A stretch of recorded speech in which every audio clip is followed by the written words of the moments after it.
la bibliothèque de Savièse ce 13 mars 2021. Une année est passée depuis la grande annonce du Conseil fédéral. Beaucoup d'encre a été utilisée pour expliquer la situation tout au long de cette année. Mais reprenons le cours de notre histoire. Tic-tac, le 13 mars est passé. Que va-t-on devenir? Que va-t-il se passer? Retrouvons les 3 lecteurs des Cabotas, Yolande Dumoulin, Fabienne Lhuillet et Rémi Dubuis, qui vont nous rafraîchir la mémoire de cette période du 14 mars au 11 mai 2020 avec des extraits des livres La première vague de la cellule Enquête Tamedia,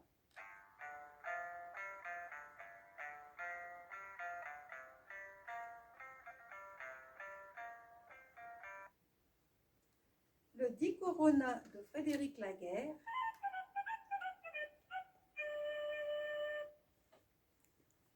Le mammouth et le virus d'Eugène.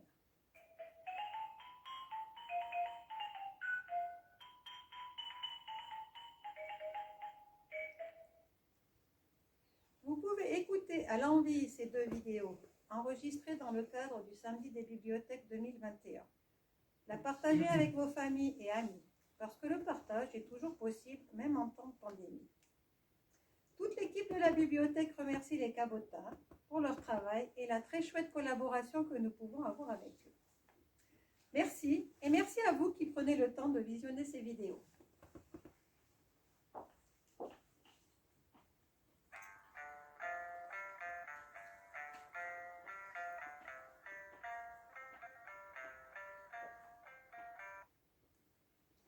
« 13 mars. À 15h30, une séance d'information du gouvernement débute au centre de presse du Palais fédéral à Berne. Elle sera très différente des précédentes. On peut le deviner à l'invitation envoyée aux journalistes et à l'arrivée simultanée de plusieurs conseillers fédéraux. Sur le podium se trouve la présidente de la Confédération, Simonetta Sommaruga, accompagnée d'Alain Berset, Guy Parmelin et Karine Keller-Souter, tous vêtus de gris et de noir. Mesdames et messieurs, la situation est difficile, commence la présidente de la Confédération. La situation est sérieuse, mais nous avons les moyens et les ressources pour y faire face, médicalement et financièrement. Après avoir prononcé ces mots en allemand, elle les répète en français et en italien. Puis, Simonetta Sommaruga annonce les mesures de grande envergure que le Conseil fédéral vient de décider. L'interdiction des manifestations restera en vigueur jusqu'à la fin du mois d'avril et des contrôles seront mis en place aux frontières, y compris pour les personnes en provenance des pays de l'espace Schengen. Les déplacements en transport public doivent être limités autant que possible, tout comme les voyages à l'étranger. Afin d'éviter que des personnes résidant en Italie viennent se faire soigner dans les hôpitaux du Tessin ou des Grisons et les surchargent, les possibilités d'entrer en Suisse seront considérablement restreintes. En temps de crise, la solidarité entre les nations a clairement des limites. Le ministre de la Santé, Alain Berset, ajoute « Toutes les manifestations de plus de 100 personnes seront interdites avec effet immédiat. Cela s'applique aussi bien au sport qu'à l'art et à la culture. Certaines mesures de protection sont nécessaires pour les événements de moins de 100 personnes. Les restaurants, les bars et les discothèques ne peuvent accueillir plus de 50 personnes. Les écoles et les universités seront fermées lundi. Les cantons doivent assurer la garde des enfants. Les crèches doivent avant tout soulager les parents qui ne peuvent pas travailler à domicile, surtout ceux qui travaillent dans le secteur de la santé. Alain Berset parle sans cesse de ralentissement. Ralentir la propagation du virus, c'est l'impératif du moment. Et il lance un appel. Ces mesures sont sévères, mais c'est un moyen qui doit nous permettre de protéger les personnes à risque et nos installations sanitaires. Cela ne fonctionnera que si tous s'y conforment. Nous devons accepter que le rythme de la société se ralentisse et nous devons avoir moins de contacts sociaux. Avec la présentation des mesures, le ministre de la Santé répond presque toute la journée aux questions des médias et du public. Une controverse éclate rapidement sur la fermeture des écoles. Beaucoup de gens ne comprennent pas cette mesure. Elle incite certains parents à confier leurs enfants aux grands-parents. Or, les plus de 65 ans sont pourtant considérés comme faisant partie des catégories à risque. Alain Berset répond alors que c'est précisément ce qu'il faut éviter. Et c'est la raison pour laquelle le Conseil fédéral a décidé de laisser les crèches ouvertes. Nous l'avons souligné à maintes reprises. Il faut éviter le mélange des générations. Pour les jeunes enfants en âge scolaire, c'est aux parents de trouver des solutions de garde.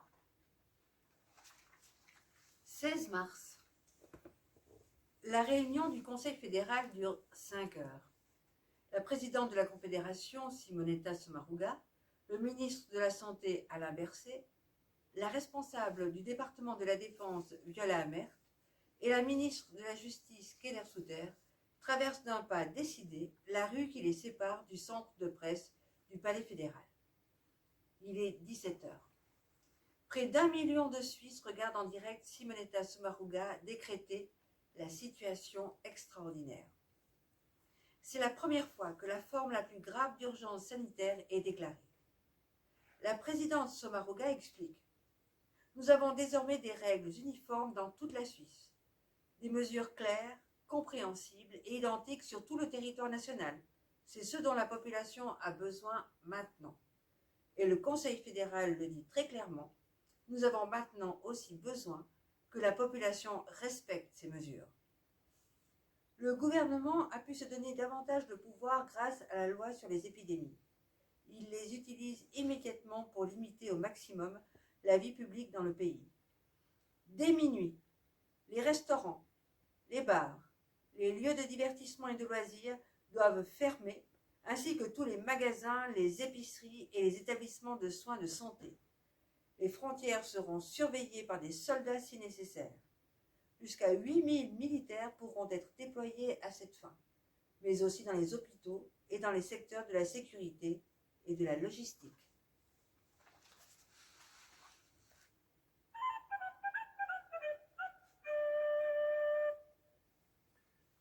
Estaminet. Petit café, débit de boissons modestes, surtout dans le nord de la France et en Belgique. Si ma femme ouvrait un bistrot, elle me verrait plus souvent. Cette pensée profonde, délicatement matinée de misogynie, est l'œuvre de Philippe Gueluc, génial géniteur du chat. Vous savez, le greffier obèse qui donne son avis sur tout et qui m'a forcé à choisir ce mot pour la lettre E. Philippe Gueluc, qui est à l'herbe à chat ce que Morgan Freeman est à l'herbe tout court, un ardent défenseur. En ces temps sombres, où les plus grands des grands cafés, où la plus minuscule des pintes sont aussi désertes que l'esprit des anges de la télé-réalité un soir de brainstorming, une maussaderie soudaine m'envahit du périnée au péritoine. Reverrons-nous un jour ces estaminets de village emplis de kidam en goguette, ce vieux pochard qui, le temps d'amener son verre de la table à sa bouche avide, découvre le principe du verre à moitié plein, ou cette ancienne vampe qui racole le jeune minet de ses œillades au rimel outrancier et de sa voix angauloisée sans filtre. Pourrons-nous un jour retourner chanter à tue-tête I Will Survive au karaoké du coin en épuisant plusieurs litres de mort subite? Qui sait? Pour l'instant, les seuls moments de bacchanal autorisés se déroulent sur Skype ou Zoom ou tout autre vecteur vidéo transportant hors de chez nous notre frustration d'ermite. Avant-hier, j'ai partagé un apéro à distance avec un vieil ami Rapia. Après 6 tournées, le ton est monté, car, comme à l'accoutumée, il n'avait toujours pas payé sa tournée. Il m'a traité de confiné ou de confini. Je ne sais plus, je lui ai jeté mon verre à la... À l'heure actuelle, mon écran ne s'en est pas encore remis. Enfin, chacun fait ce qu'il peut. L'important, c'est de survivre.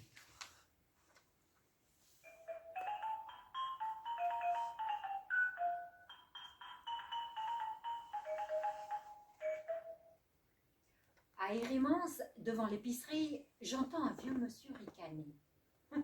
Pendant la guerre, on a connu pire. Devant la boucherie, j'entends un jeune homme ricaner. Il faut bien mourir de quelque chose. Sur le parking, au centre du village, j'entends une quinquagénaire discuter au téléphone, appuyée contre sa Subaru. On sera 10 à ton anniversaire. Mais on se connaît tous, alors ça va.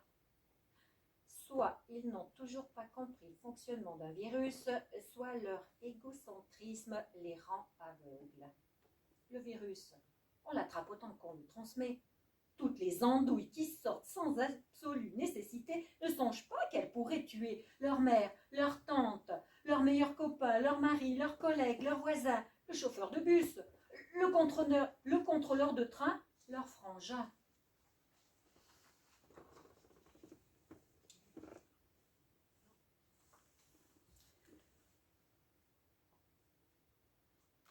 Je m'apprête à faire les courses à l'épicerie du village. Mon épouse m'attrape par le bras. Tu as prévu des gants? On n'a pas besoin de gants quand même. Si, bien sûr. Et le masque? Mais un masque. T'es sérieuse là? Papa, on va jouer avec la neige. Mon fils me tire par la manche. La place de jeu des Raymonds est encore couverte de neige. Hier et avant-hier, on a bien rigolé là-bas. Écoute Eugène, j'ai regardé plusieurs vidéos au sujet des courses. Il paraît que le virus attrape aussi en achetant la nourriture. Quand tu reviendras, tu laisseras le sac à provisions à l'extérieur de la maison durant plusieurs heures. Et tu suspendras ta veste sur le balcon. Et tu désinfectes le porte-monnaie. Et tu... Bon, j'abdique, j'arrête, j'abandonne. Je lui tends le sac et lui propose d'aller faire elle-même les courses. Elle me rend dingue. Mais le soir, en surfant sur la toile, je découvre que de nombreux médecins recommandent ce protocole. Même le courrier postal, on ne devrait pas y toucher avant plusieurs heures. La vie se complique.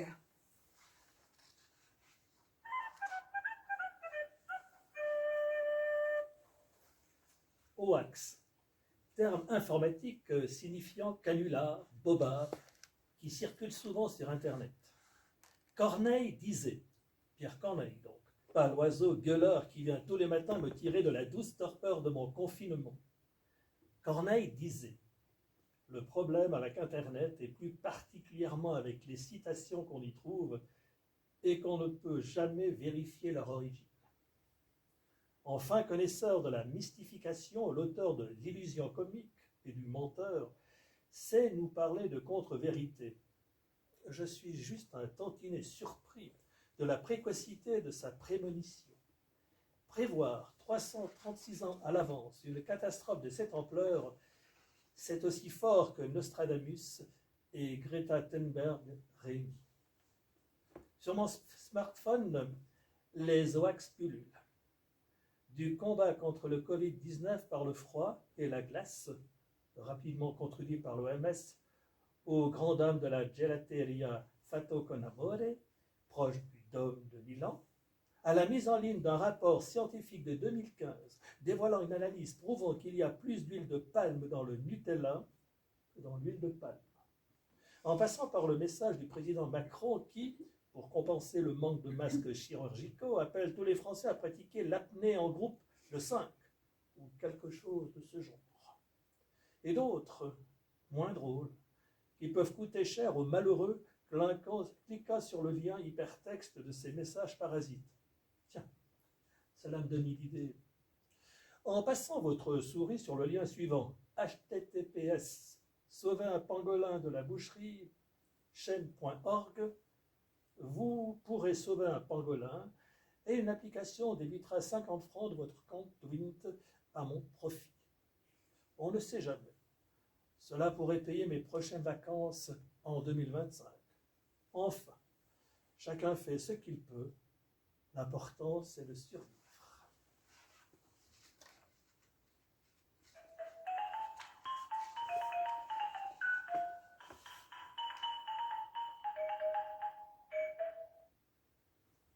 La police valaisanne est venue entourer la place de jeu d'un ruban rouge et blanc, comme s'il s'agissait d'une scène de crime. La cabane, la balançoire et le toboggan sont retirés de l'espace public. Les gamins des Raymonds, comme tous les enfants du pays, joueront au salon. Cette fois, nous n'avons plus le choix. Il faut que nous expliquions la situation à notre garçon. Tu sais, je t'ai déjà parlé des microbes Et comment on les détache de la peau quand on se lave les mains? Eh bien, il y a quelque chose de plus petit encore que le microbe. Plus petit que tout petit? Exactement. Ça s'appelle un virus. Pendant longtemps, les hommes n'ont même pas su que le virus existait, parce qu'il était petit, minuscule. Comme pour les microbes. C'est ça. Tu as très bien retenu. Bravo. Eh bien, un nouveau virus est arrivé. Et maintenant, on doit faire attention à ce qu'on touche. Du coup, on ne peut plus jouer sur la place de jeu. Mais parce qu'il y a peut-être le virus? Oh oui, il est peut-être là. On n'en sait rien. Hein. Alors, on va plutôt se promener dans la forêt, près de la rivière. Il n'y a pas de virus dans la forêt? Non, pas dans la forêt, ni au bord de la rivière. En fait, il y a beaucoup plus d'endroits où le virus n'est pas là que d'endroits où il est là. Je peux voir le virus. Malheureusement, il faut un appareil spécial, parce qu'ils sont vraiment minuscules. Non, sur ton téléphone. D'accord. Je vais te montrer quelques images de virus sur mon téléphone. Viens. Je trouve sur Google Images des reproductions de virus en gros plan. En silence, je fais défiler quelques photos prises au microscope électronique. Une boule rouge parsemée de petites pointes, une boule verte hérissée de trompettes, une constellation d'oursins. Saloperie, machins qui déposent leur ADN dans nos cellules. Ah, c'est beau, papa. Tu as raison, ce sont de jolies formes.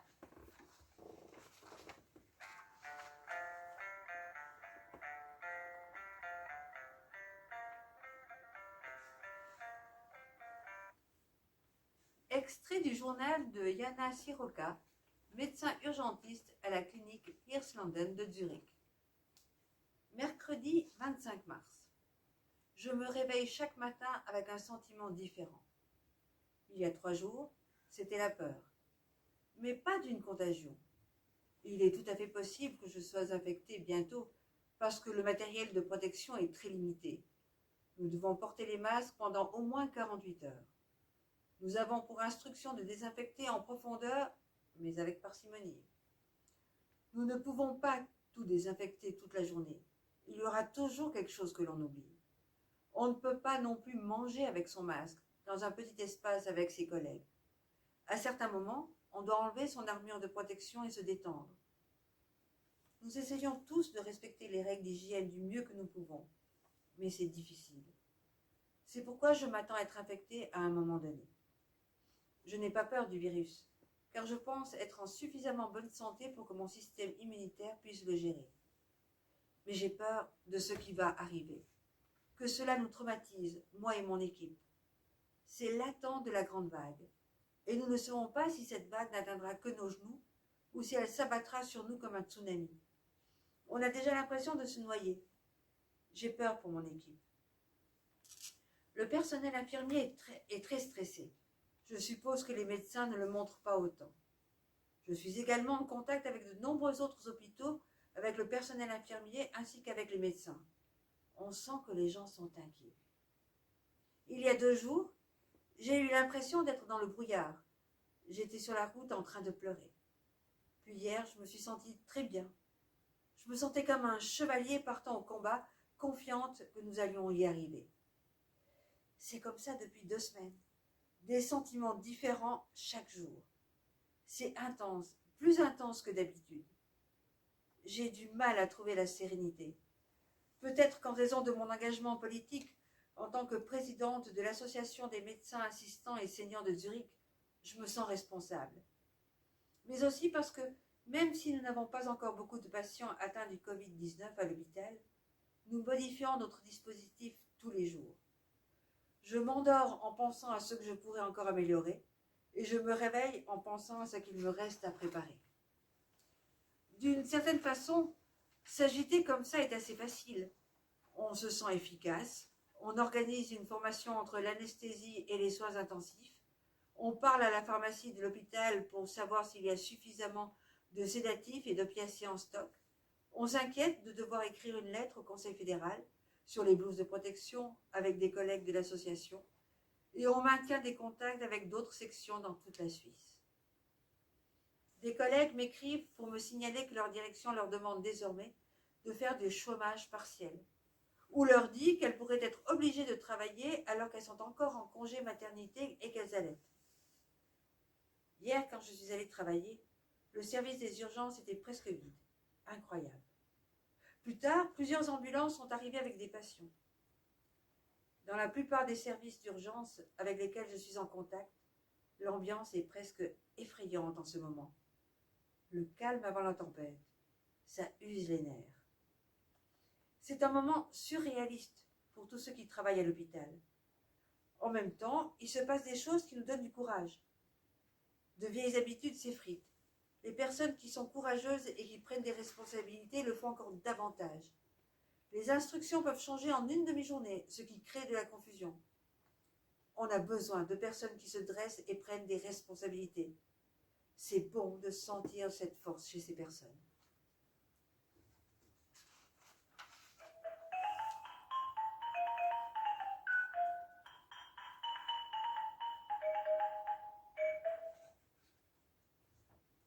En parcourant la presse, on a un goût de 11 septembre dans la bouche.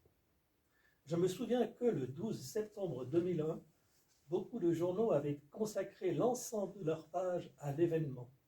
L'intégralité du journal était consacrée aux attentats contre les tours jumelles de New York et le Pentagone.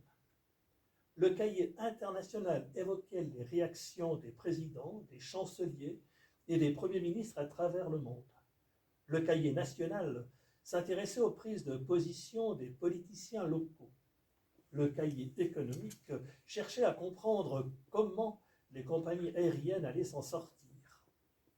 Le cahier Société Culture décryptait les œuvres annonciatrices de l'événement et la haine anti-musulmane qui se déchaînait. Oui, je vous parle d'une époque où les journaux papier étaient composés de 4 cahiers dodus. Depuis le début du confinement, les journaux enquêtent et commentent la crise. Les journalistes racontent le coronavirus du point de vue international, national, économique, sanitaire, social et culturel. Nous, lecteurs, ne demandons qu'un seul sujet.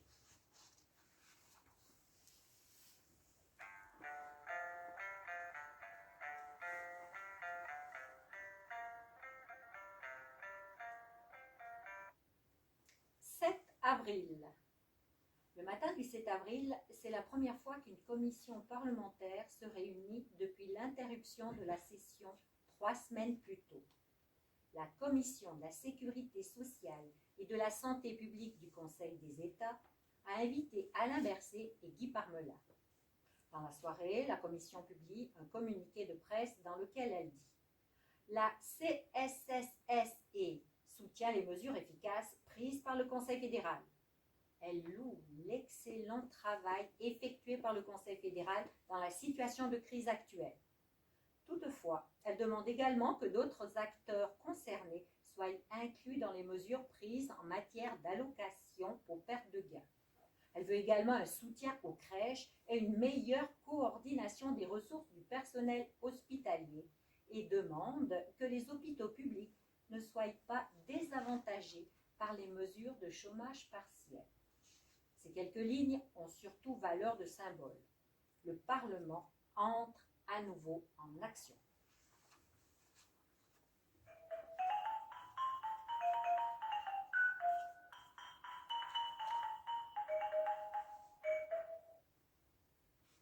Nous souhaitons agir aussi vite que possible, mais aussi lentement que nécessaire.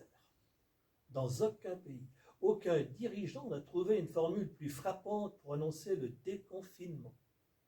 Le 28 avril, Édouard Philippe, le Premier ministre français, a tenté agir progressivement, adapté localement. Mais franchement, c'est fait de l'art. La punchline d'Alain Berset, lâchée en conférence de presse le 16 avril, a frappé les esprits. Elle mérite effectivement de figurer sur des t-shirts. À mon avis, elle se hisse dans le top 4 des phrases prononcées par des Suisses pour décrire le fonctionnement de notre bonne vieille confédération. Petit rappel. 1. Si Si le bon Dieu avait été suisse, il serait toujours en train d'attendre le moment favorable pour créer le monde. Hugo Ledger, écrivain. 2. Si les Suisses avaient créé les Alpes eux-mêmes, elles ne seraient pas aussi hautes. Karl Spittler, prix Nobel de littérature. Les Suisses sont un peuple qui se lève tôt, mais se réveille tard. Lily Richard, conseiller fédéral. Nous souhaitons agir aussi vite que possible, mais aussi lentement que nécessaire. Alain Berset, conseiller fédéraliste.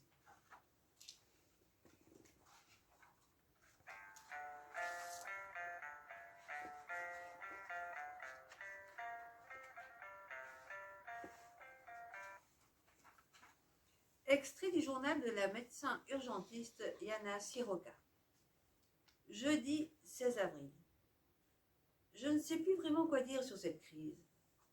Je suis assise dans un beau jardin, entourée par une nature splendide, et je sens la paix en moi. Depuis environ 2 semaines, il est assez évident pour moi que la vague, telle qu'on a pu la craindre, ne viendra pas. Le calme règne dans les hôpitaux de Suisse alémanique. Je m'inquiète surtout pour tous ces gens qui sont restés chez eux et n'ont pas osé se rendre à l'hôpital. Cette attente pouvait provoquer de graves complications.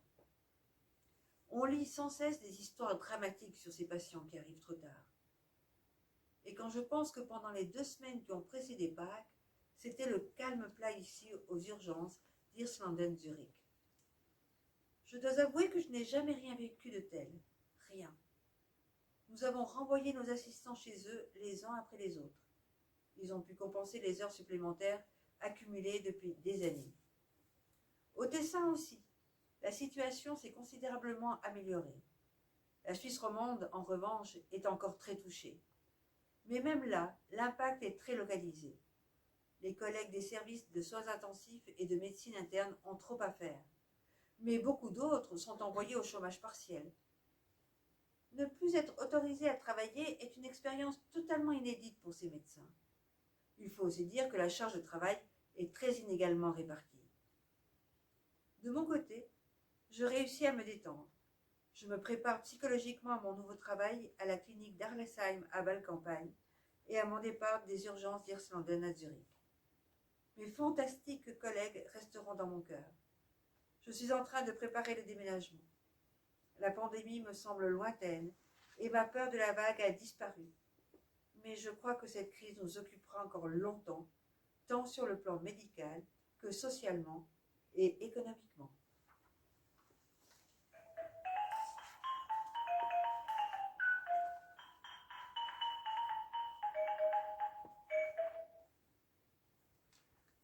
Un kilo de pâtes, 2 kilos de riz, une bouteille d'huile, une boîte de sardines, une autre de thon, un berlingot de sauce tomate et quelques produits frais, une poire, un fromage.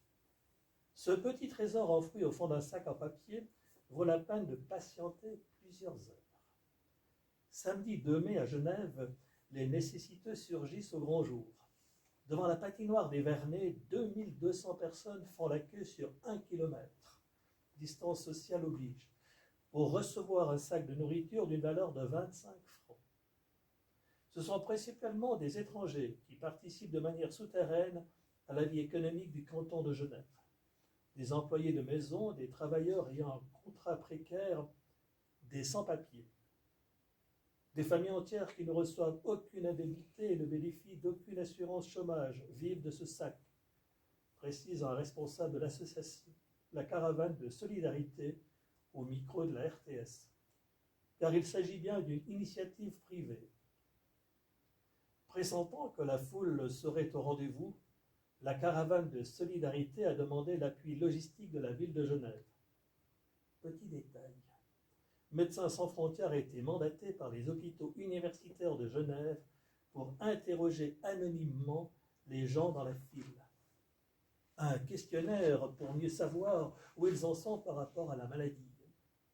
L'ONG intervient généralement dans des zones de guerre ou à la suite d'une catastrophe naturelle. Au centre de Genève, c'est franchement inédit. La RTS est sur le coup. Bon, c'est pas trop difficile, la tour de la télévision est située à 250 mètres de la patinoire. La journaliste Marian Falliu trouve les mots justes. Elle parle de marée sociale qui monte de semaine en semaine. D'abord les sans-abri, puis les sans-papiers, puis les emplois précaires, maintenant les familles locales. La Suisse a cette capacité de découvrir périodiquement ses pauvres, un peu comme Christophe Colomb qui découvre les Indiens vivant aux Caraïbes depuis des lustres. En 2018, l'Office fédéral de la statistique révélait que 8% de la population survivait avec moins de 2293 francs par mois. 600 000 personnes. Ça fait beaucoup de pauvres pour un pays riche. Il y a 2 ans, mon épouse et moi étions tellement dans la dèche que nous avons obtenu un gros carton du cœur offert par Caritas. Ça aide, mais ça ne sauve pas. Alors nous nous sommes résolus à toquer à la porte des aides sociales. Un fonctionnaire nous a reçus dans un box vaste comme une armoire Ikea. Il a proposé de faire un rapide bilan, puis déterminer si nos revenus mensuels étaient suffisamment bas pour déposer un dossier.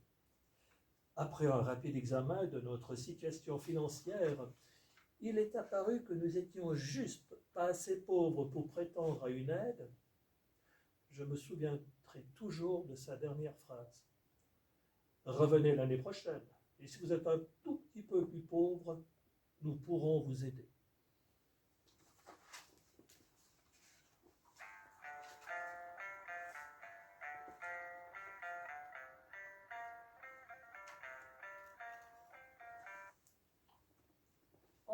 Mai.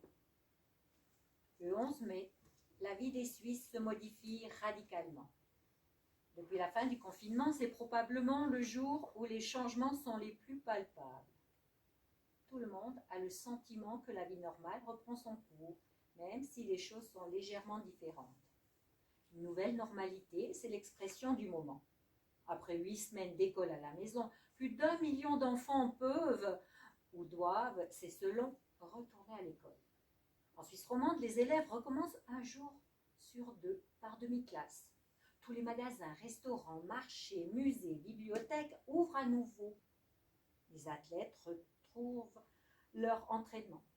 La reprise de toutes ces activités implique davantage de déplacements. Les transports publics augmentent à nouveau leur cadence.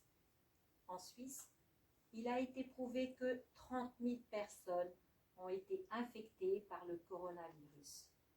Officiellement, le pays compte plus de 1600 décès dus au Covid-19.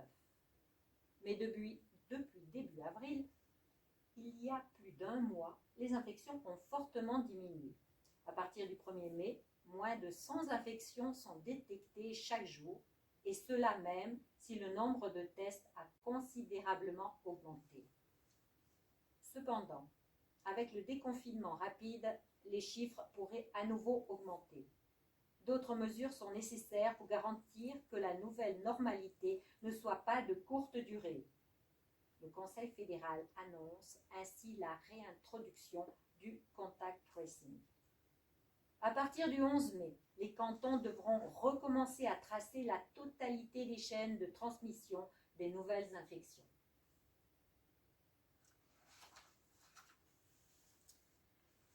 Avec la sortie du confinement, le Conseil fédéral a rendu les pouvoirs qu'il avait pris durant la situation d'urgence sanitaire. Mais les différentes étapes de l'ouverture ont semblé parfois hâtives, moins bien coordonnées. Certaines mesures annoncées ont rapidement été remises en question. Soudain, les explications ont parfois paru confuses et les recommandations difficilement compréhensibles pour les citoyens. Le sentiment général partagé par une bonne partie de la population a été que tout se terminait finalement bien. Beaucoup de Suisses se sont alors comportés avec insouciance. Mais le virus étant encore là, le nombre de personnes infectées dans le pays a de nouveau augmenté. Au moment où la rédaction de ce livre se termine, au début du mois d'août 2020, il y a seulement quelques décès liés au Covid-19. Certains jours, 1, rarement 2, et le plus souvent aucun. C'est pourquoi nous tirons un bilan provisoire. La première vague a été maîtrisée. Même si elle a fait beaucoup de dégâts, ce n'était pas un tsunami en Suisse. la grande question d'une deuxième vague demeure. Une chose est sûre, le virus n'a pas disparu. Début août. Au cours du premier semestre 2020, relativement peu de gens sur les 8,5 millions de personnes vivant en Suisse sont tombés gravement malades. Et peu ont dû faire le deuil de parents ou d'amis. Mais la plupart ont ressenti la crise de façon très concrète. La peur a été et est encore, à des degrés divers, généralisée. De la maladie, du chômage, de la faillite, beaucoup craignent toujours que des membres de leur famille ou des amis plus âgés tombent malades. Le confinement est de l'histoire ancienne, mais les femmes, les hommes et les enfants s'en souviendront toute leur vie. Ces semaines intenses de travail à domicile, d'école à la maison et pour certains, de profonds sentiments de solitude ne seront jamais oubliés. Mais lorsqu'ils entendent confinement, un mot qui n'a pratiquement jamais été utilisé auparavant, les gens se souviennent également d'une autre chose, le printemps. Chacun l'a vécu à sa manière, sur un balcon, dans un jardin, dans la nature. Cette période difficile et déprimante aura aussi été marquée par beaucoup de solidarité, une vie de famille renforcée et de beaux moments d'amitié. Beaucoup d'heures sombres, beaucoup de lumière aussi.